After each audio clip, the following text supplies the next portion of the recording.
My name is Chad Bresson. I'm pastor at the Table of Los Fresnos, and I hope that you're having a great weekend. I encourage you, if you don't have a place to call home as far as a local gathering of people that are following Jesus, then show up tomorrow at the table at 10:30. We're at the Los Fresnos Community Center here in town, and we'd love to get to know you. And it's a place where we tell our stories. We receive from Jesus himself. Jesus is there to meet us in word and sacrament. We're also there to celebrate who he is and what he's done for us. So I encourage you, if you have, again, if you have no place to call home as far as church is concerned, join us at the table tomorrow. This is a Saturday. I hope you've been enjoying your Saturday, and we're halfway through Lent, and typically we are looking at something in the Lenten devotional, or we're looking at the series that we're in. In fact, we're going to be talking about this again tomorrow, Grace Under Pressure. But this is Saturday, so we're going to look at a Mythbuster from the Bible, and that's what we do on Saturdays. Our Mythbuster tonight is a little different. It's something, though, I've been thinking about for quite some time. In fact, this goes way back. It goes back even further than what I'm going to talk about tonight. And it's been on my list of, hey, let's discuss this as a Mythbusters one of these nights. And so I thought, hey, we're going to do that tonight.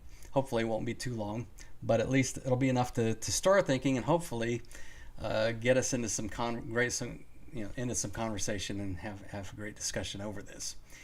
Well, here's the Mythbuster. Many of you that watch the Super Bowl probably remember the He Gets Us commercials. In fact, it was throughout the playoffs, throughout the football season, we saw many of these commercials. He Gets Us. Millions of dollars have been spent by a particular group or groups with the intent of helping our American culture understand who Jesus is. This is all based on a lot of research. The research was done in 2021, and based on the research then came these commercials. And then there were a couple of commercials that showed up during the Super Bowl.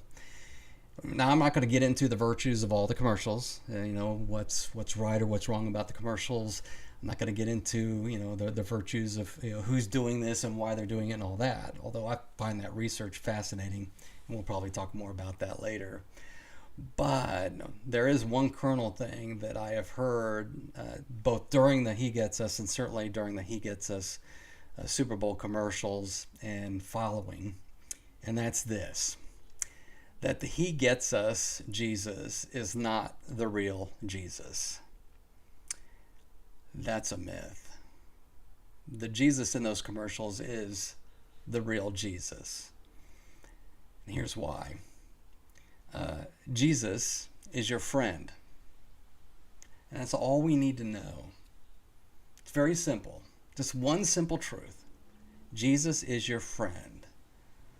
And that really dispenses with the entire myth. Now, I get why people are saying, or some people, not all people, but some people have said that that's not the real Jesus.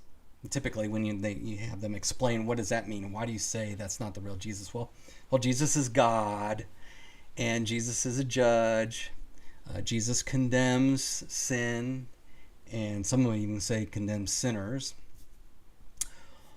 All of that is true, but so is the Jesus that's in the commercial.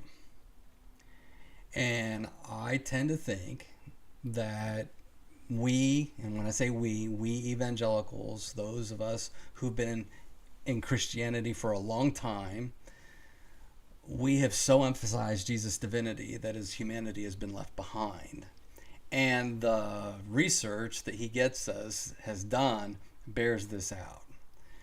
That when evangelicals talk about Jesus, when they're presented with what they want to emphasize about Jesus, we want to emphasize his divinity. And we want to emphasize his holiness and his kingship and his justice. All of that is true. But it's also possible to overemphasize all of that to the exclusion of Jesus being our friend, of Jesus empathizing with us, of Jesus being a friend of sinners. And what does that mean? And there are a couple of passages in Matthew. Matthew is one of the writers of the biography of Jesus. In fact, Matthew was a recipient of Jesus' friendship. And Matthew even details how Jesus met him as a friend. Here's what Jesus says. Matthew is talking about Jesus in his ministry. He's writing his biography. And along the way, here's what Matthew says about meeting Jesus. It says, Jesus, in Matthew 9, Jesus saw a man named Matthew sitting at the tax office. Matthew was a tax collector. Tax collectors were not nice in that culture. Some of us think tax collectors are not nice now, but they had a really bad reputation in that day. Matthew's sitting at the tax office, and Jesus says to Matthew, "Follow me," and Matthew gets up and follows Jesus. While Jesus was reclining at the table in the house, and we believe the house is Matthew's house, many tax collectors and sinners came to eat with Jesus and his disciples.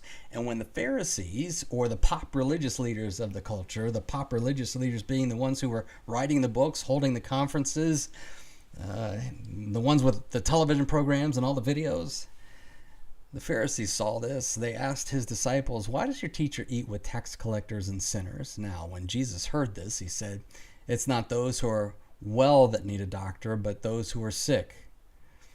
I did not come to call the righteous, but sinners."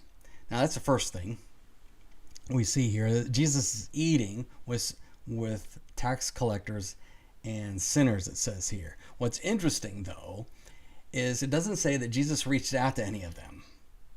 They all must have heard that Jesus is with Matthew, and they just all come. What I find interesting is there's nothing about Jesus here in this passage that indicates that they were uncomfortable doing that they were uncomfortable with Jesus. And then here's the second thing. Matthew 11. So Matthew's continuing writing this biography. Now Jesus references this again in another conversation. And he says, look, there's a lot of hypocrisy going on here in terms of the criticisms of me. And 11:18 says, John the Baptist, came neither eating nor drinking, and they were all saying, John has a demon. Now the Son of Man comes eating and drinking, and they say, hey, look, a glutton and a drunkard, a friend of tax collectors and sinners. Yet wisdom is vindicated by her deeds. So here, Jesus is saying that the criticism of him is that he's a friend of tax collectors and sinners. Someone that, again, friendship goes both ways, that tax collectors and sinners actually felt comfortable around Jesus. They felt comfortable being around him as a friend, and that Jesus was their friend.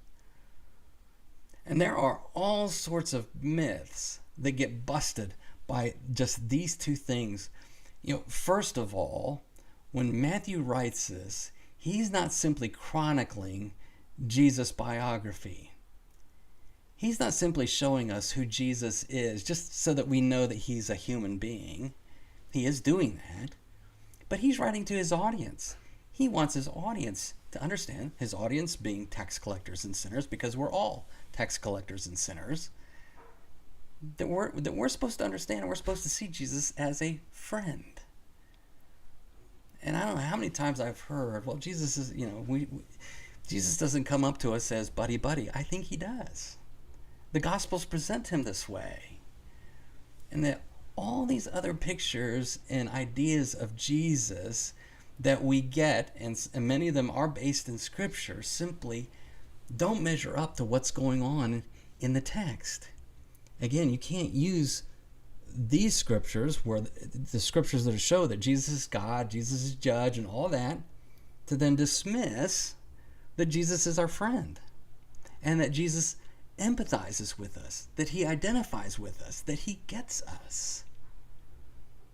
One of the great things about this time of year and understanding both Lent, what Jesus is doing for us, and Good Friday and Easter, is that God's judgment has landed on Jesus and is never going to land on me.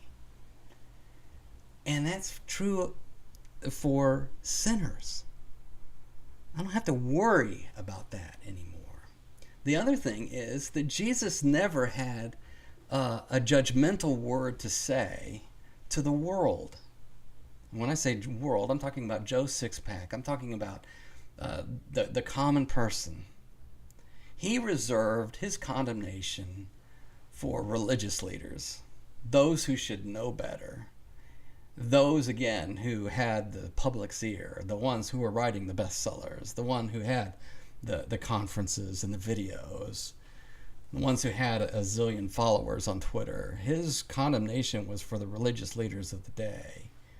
It wasn't for the tax collectors and sinners. And I don't know how many times I've heard, well, Jesus, he's eating with Matthew there, and all the tax collectors and sinners show up, and certainly before the evening's over, he's going to call them to repentance, and he's going to give them the gospel and tell them they need to turn from their sin. That's not in the text. It's not there. We import that into the text because that's what we would do, or we think, or we've said that that's what we should be doing. And Jesus has many instances like this in which the entire thing is portrayed as this is who Jesus is and what he is doing. And then we want to say, oh, by the way, this also happened. That's an argument, first of all, from silence. Second of all, it's importing into the text what isn't there. And it's chasing after things that we don't know to be true based on our theology, which I think a lot of times needs changed. So the big myth buster is that Jesus is a friend. This isn't to say that Jesus is not a judge, that he's not divine, that he isn't holy. What's interesting is a lot of these pictures are based in the book of Revelation, and a couple of things that happen in the book of Revelation. Number one, John still shows Jesus to be a lamb. Number two, Jesus is riding on a white horse, but that white horse, his robe is dipped in blood.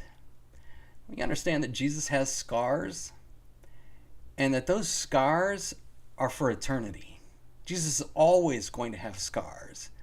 And the fact that Jesus is always going to have scars is a reminder to me, a reminder to you, that Jesus identifies with us, that he's one of us, that he empathizes with us, that he's been through what we've been through, and all those things that are being shown in those commercials, that is who he is. Jesus is human. One of the things that's happened over time in emphasizing Jesus' divinity is that his humanity has gone missing. We need to keep both together, but I tend to think, even in keeping both together, that the humanity still is how Jesus is coming and presenting himself to us. I get the criticism, and I understand where it's coming from, and even like worship songs that you hear a lot of times, that some of the worship songs are, over the top with the Jesus is my girlfriend language, and I get that, and some of it is over the top. At the same time, what those songs are attempting to do, I think, is a good thing in the sense that we're supposed to understand Jesus as a human being and as a friend, somebody who is our buddy, someone who does care about us and does want to have conversation with us, does want to talk to us, and wants to be with us all of the time. He loves sinners, and that means being with us in our worst day. And he's not condemning us. He's already taken our condemnation. And so these songs, these portrayals, these things in which Jesus is being emphasized as a human being, I think we need to go back to that. We need to hang on to that. And we need to talk about that. And we need to present that kind of Jesus to our friends, to the ones who are searching, the ones who are looking for something more. And again, the research bears this out, that evangelicals and Christians want to talk about almost exclusively the divinity of Jesus, and it has left almost a stilted view of who Jesus is for the common person. So, all that to say, there's a lot more we could say about all of this. And again, don't get me wrong, Jesus is God. Jesus is a judge. Jesus is holy, and he has justice. And he's going. And at some point, there's going to be a meeting out of justice against Christ's enemies. But the Christ that we have to offer, the Christ that we bring into our culture, is also a very, very human Jesus. Someone who empathizes with us, someone who has walked in our shoes and wants to be with us in our humanity and in our sin. He doesn't sin, but we're sinners. And Jesus is a friend of sinners. That's our conversation at the table. That's our Mythbuster for this Saturday. And again, there's a lot we could chew on, a lot more we could talk about here. And there's a lot more passages we could go to talk about all of this, and maybe we will. And if you got a question or comment or something you want to talk about, leave it in the comment line and we'll get to it. Anyway, hope you have some place to worship tomorrow. If you don't, join us at the table at the Los Fresnos Community Center. You can rest well tonight because Jesus has